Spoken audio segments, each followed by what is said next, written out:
3, 2, 1. You ready? You're listening to the Real Pineapple Podcast Network.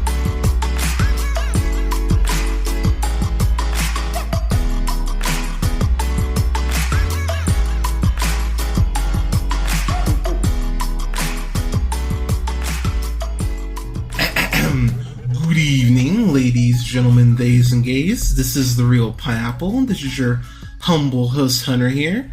Hope you're having a good one whenever you're checking this out. I've got a review for Anonymous Sister, which is directed by two-time Emmy-winning documentary filmmaker Jamie Boyle, who you know most likely from Trans in America, Take a Vote, Jackson, and now Anonymous Sister. So, full disclosure, I got the privilege of interviewing Jamie. By the time you listen to this, that review will be done and not uploaded. I'm gonna upload these at the same time, but I'm sure it was great talking to Jamie. She seems cool, but this movie in particular, not a fun watch.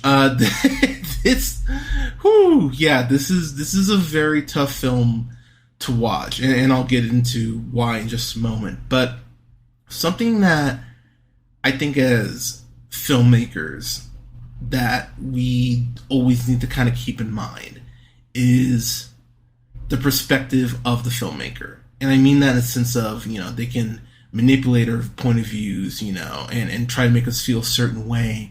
And it's always interesting when you see those directors where and you can fill in the blank with whoever you think fits the bill, but you can definitely feel, I think if you've watched enough film, when a director is misleading you to not get to the truth that you might naturally arrive at yourself, especially when it comes to documentary directors. I think about what's his name, Morgan Spurlock off of Super Size Me. How if you do just a little bit of research, you find out, oh yeah, he was totally fudging the numbers on how many times is he eating McDonald's and all that crap.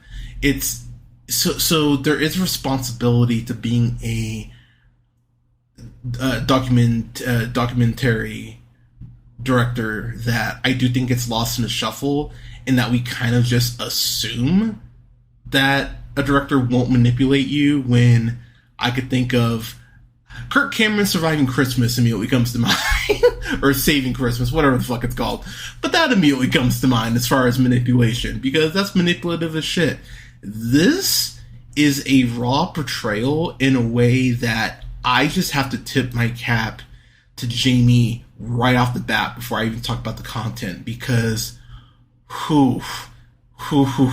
So, jumping in here, it starts off with this quote that I absolutely love. I hadn't heard the quote before. I'm going to have to start using this. But the quote is, "The camera makes you forget you're there. It gives you both a point of connection and a point of separation." And that was said by Susan Maselis, is what I'm going to go with, who's also a documentary photographer. And, oh my God, what a great freaking quote.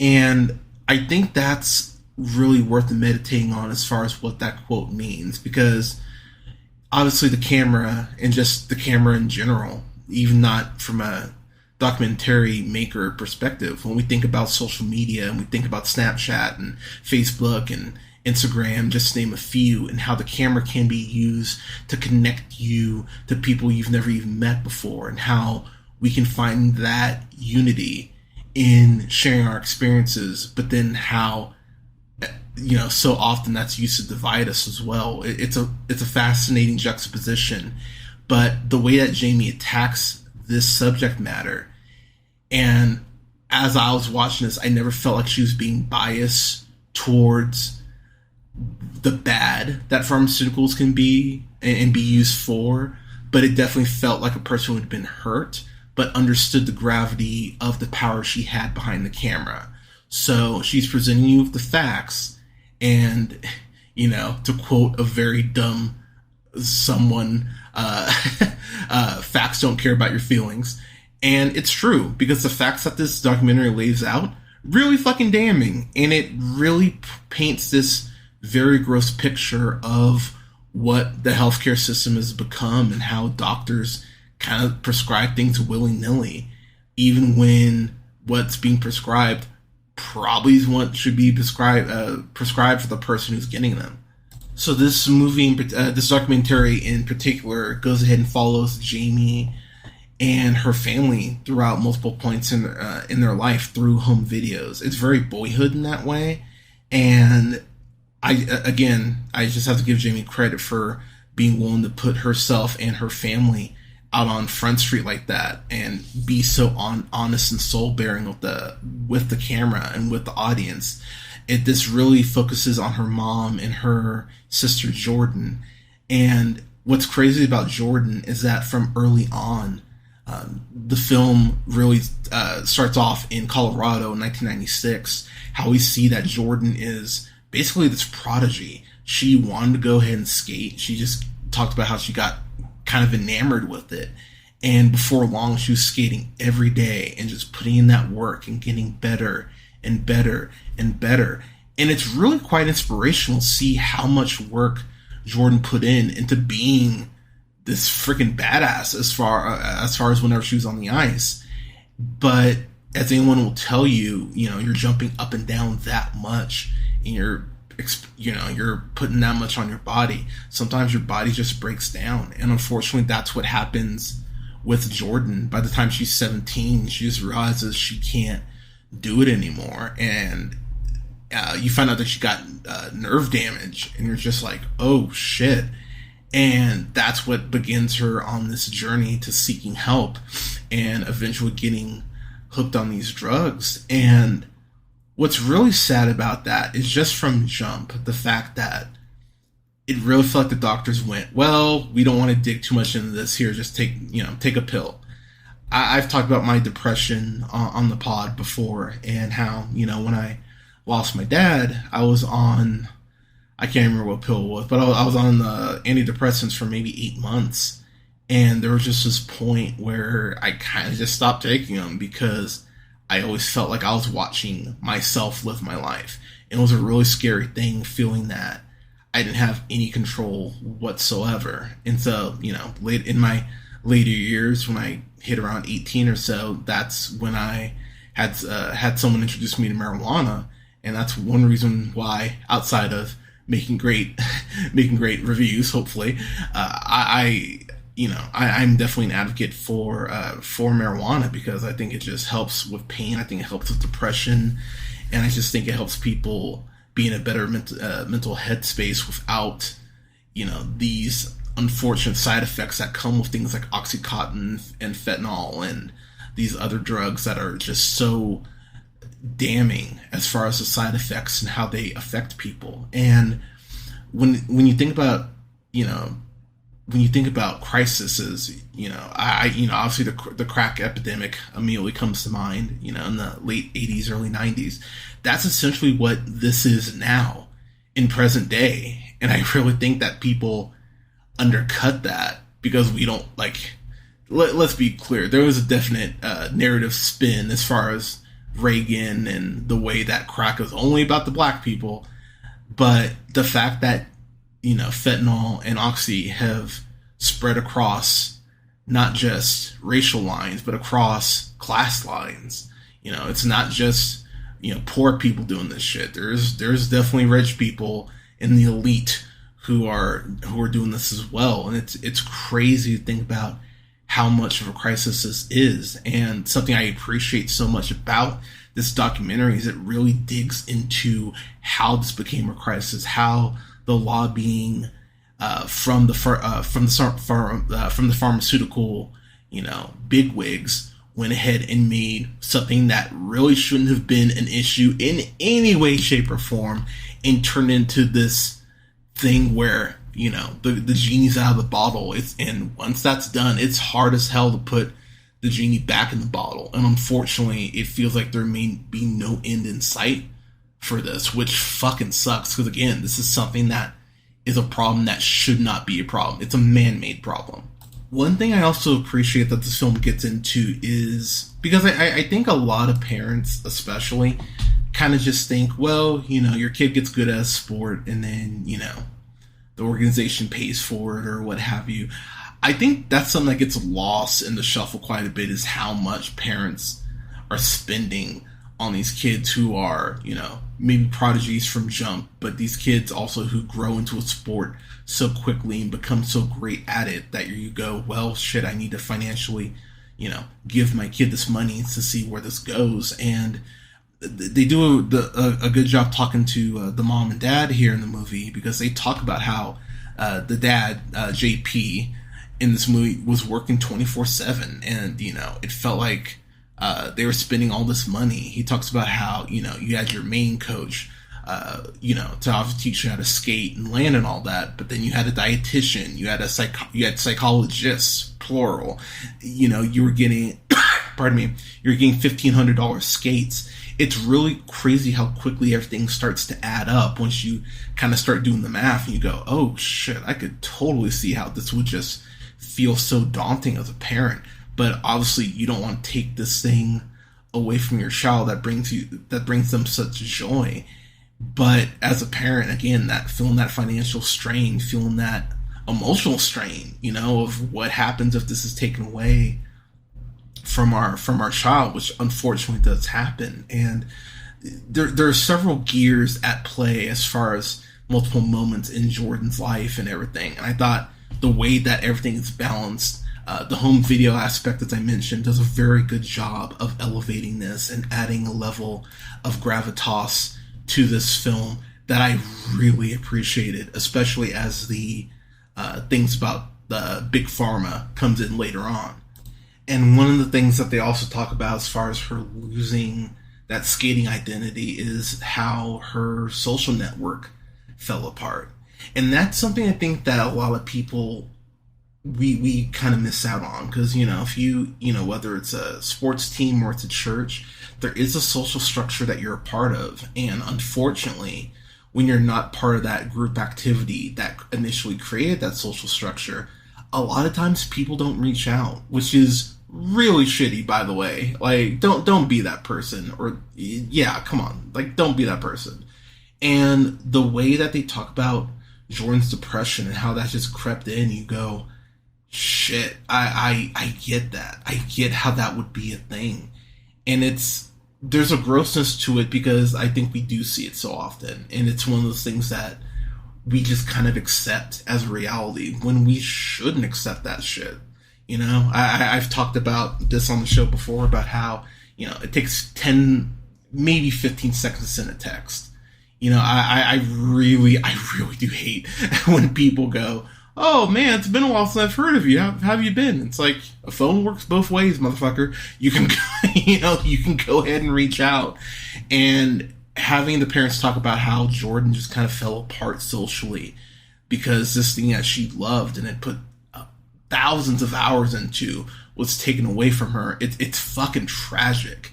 And no kid should ever feel like that at 17. No kid should ever feel that alone just because they can't skate anymore. It's fucking sad. So to date myself here a little bit, as I'm about to turn 36, oh god, I'm old enough to remember going through the DARE program when I was a kid. The whole lion, and someone even came out in the lion suit. It was like, DARE, I don't even remember what DARE stands for. Drugs are really edible. I don't know, but actually, what does DARE stand for? Oh, drug abuse resistance education. That's way less fun. But I remember going through that as a kid. I actually remember also there was this, oh god, what was it called? So you'll have to look it up, but it's from 1990 because I still remember seeing this in the library. It was called Cartoon All-Stars for the Rescue. Drugs don't stand a chance against these guys. And it was on the cover, I'm looking at it right here. It was Winnie the Pooh, Kermit the Frog, Garfield, the Smurfs, Miss Piggy, Gonzo, Alvin, Simon, and Theodore, Alf, fucking Alf, Doug, Bugs, Daffy, Huey Louie, and oh my god, I should remember what. Whatever, the three ducks, and then Slimer. It's all these cartoon characters teaming up to save. Oh, what was the kid's name? Michael, I think. But it was this whole thing about how oh my god, this, yeah. So here's the plot. The plot chronicles the exploits of Michael, a young teenage boy who's using marijuana as well as stealing and drinking alcohol. Holy shit. But this was a thing in the 90s. It was very much this narrative of don't do drugs, don't do marijuana, it's bad. Drugs are bad and gay. Like, you know, it was that crap. And it's crazy that was a thing in the 90s. So fast forward to 96 when Purdue Pharma were the ones who introduced Oxycontin. And from fucking jump, and this is where the educational part of the documentary comes in, they flat out said from the jump of this that less than 1% of patients became addicted. Which, when you hear that percentage, you go, okay, 1%, that's fucking absurd. Even milk is 2%. Like how the fuck are less than 1% of your patients becoming hooked on this? And as the documentary goes on, and you see how just taking Oxycontin is affecting people's lives and destroying them at many points, it's just crazy. All of the vitriol and all of the smear campaigning that's been done against marijuana for decades, and yet there are people saying Oxycontin's the best. Why are you concerned? No, people aren't dying off Oxycontin. You're silly. The big term that's used in here that just made me go, what the actual fuck, is marketing disguised as education. And when you think about the medical community, there are so many points where it feels like that's done. That, again, as I just mentioned, that's exactly what happened with marijuana. And the fact that they touted Rudy Giuliani as one of these people saying, oh my god, Oxycontin's the best. Like, if you're in any sort of pain, you need to be taking it. I just went, wow. I mean, God, just so fucked up and vile and gross. Not as gross as fucking your cousin, but also, but just gross in a way that you go, you should realize the gravity and the power that you have by putting your name, as shitty of a person as you are.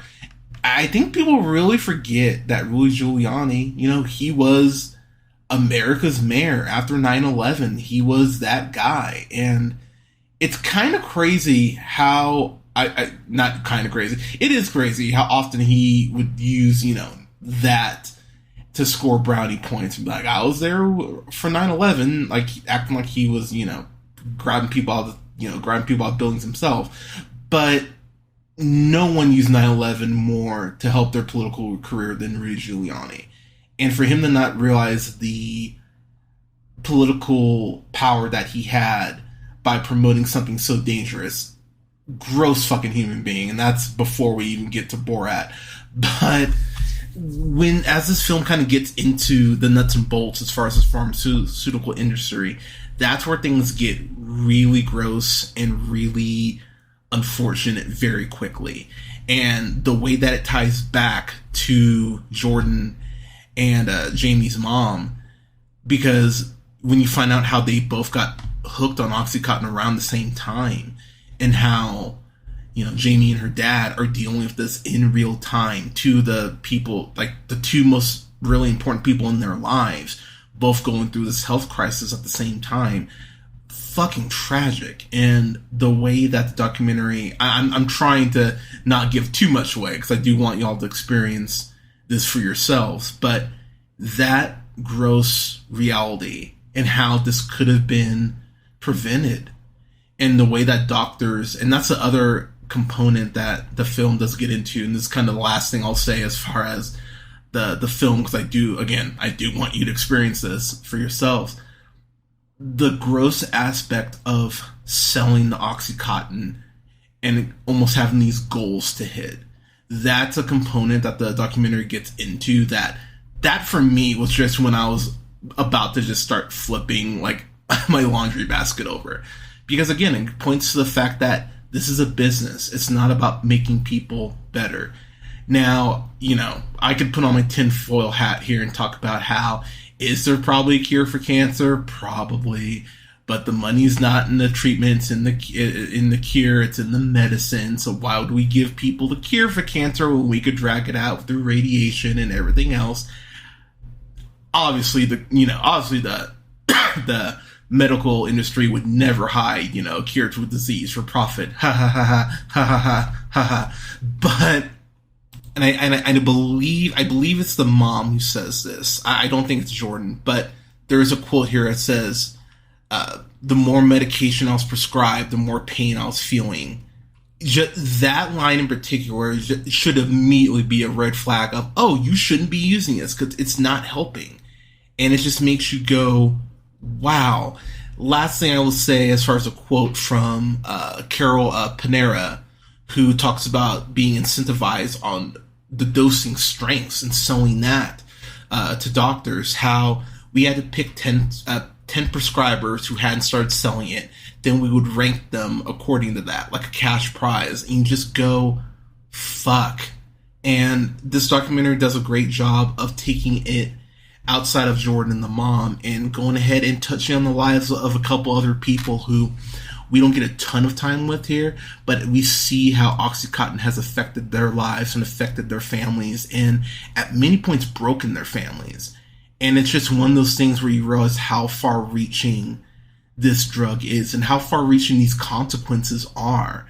It's fucking heartbreaking.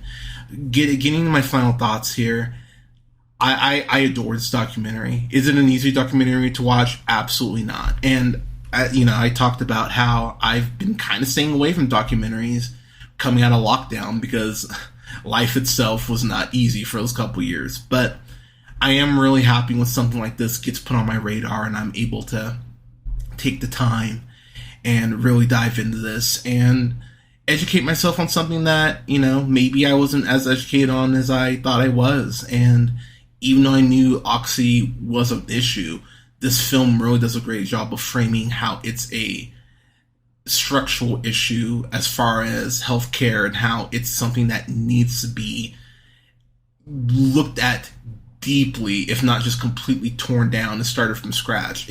It's crazy how people are starting to win lawsuits and we're starting to see these companies having to pay out lots of money, rightfully fucking so, because of the seeds that they've sown. But it just shows at the end of the day, it's all about the green. It's all about making money. And it's really fucking sad. And it's really tragic that we need to even police people like this when they're supposed to be ones that are helping us. So, but yeah, this is a hard watch, but Anonymous Sister, y'all need to see it. This is a solid A from me, but just damn. It's a hard watch, but it's a necessary watch. So please check this out. It should be playing in theaters by the time you listen to this.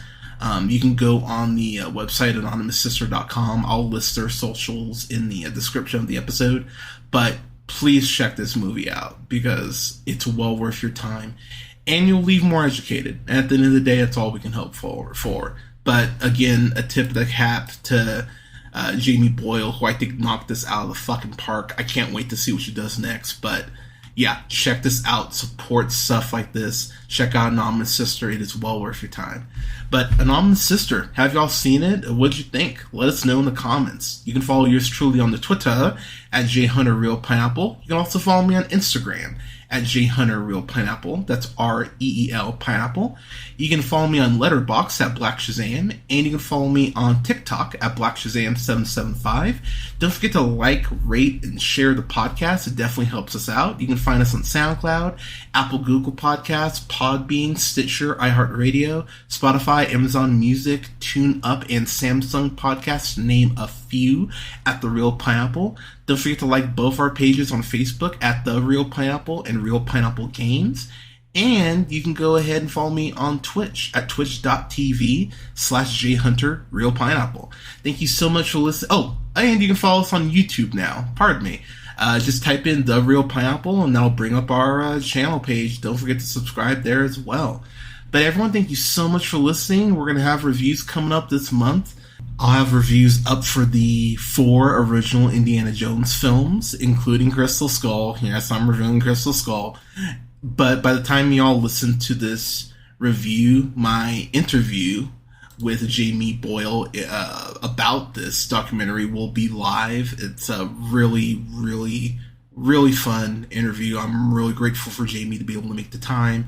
We talk about this documentary and cover a wide range of topics, but that interview will be live by the time you listen to this. So go ahead and check out that interview as well. But we're going to have reviews up later in the month for Asteroid City, as well as Spider-Man to the Spider-Verse. I'm going to probably review the original Transformers Michael Bay film, maybe even the cartoon animated movie. I might review that before this new Transformers, but gonna have a review up for that. We will have a review for The Flash.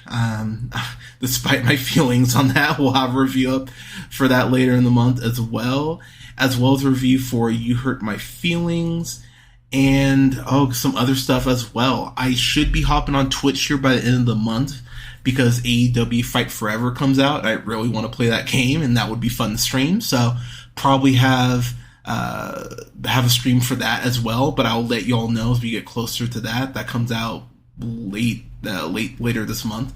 But everyone, thank you so much for listening. Stay safe out there, take care of each other, and we'll talk to you soon.